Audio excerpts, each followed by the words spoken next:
এই নুডলসের প্লেট ছিল মাত্র 40 টাকা, আর 40 টাকা হলেও এর টেস্ট ছিল কিন্তু অসাধারণ। পার্সোনালি আমার কাছে এই নুডলসের টেস্ট খুবই ভালো লাগছে, যার কারণে আমার প্রায় এই নুডলস খেতে আসা হয়। A few moments later.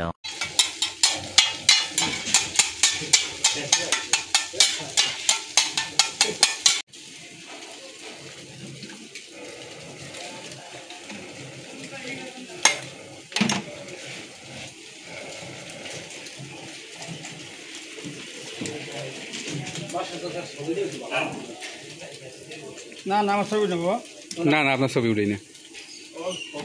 এই যে করো সব ছবিটা উঠে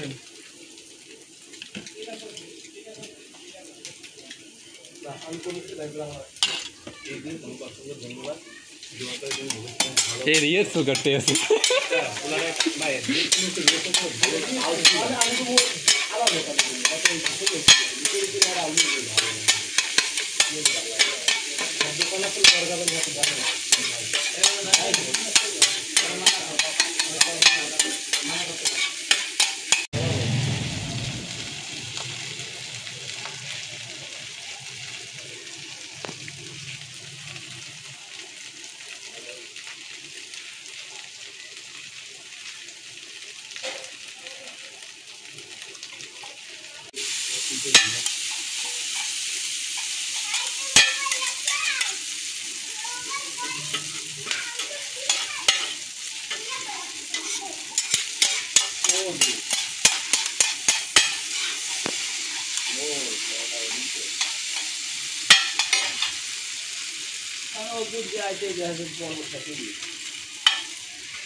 ভাই তোমরা লইয়ে দিয়ে খাওয়া শুরু করে দিচ্ছ ভাই, আমাকে পেটে ক্ষুধা বেশি।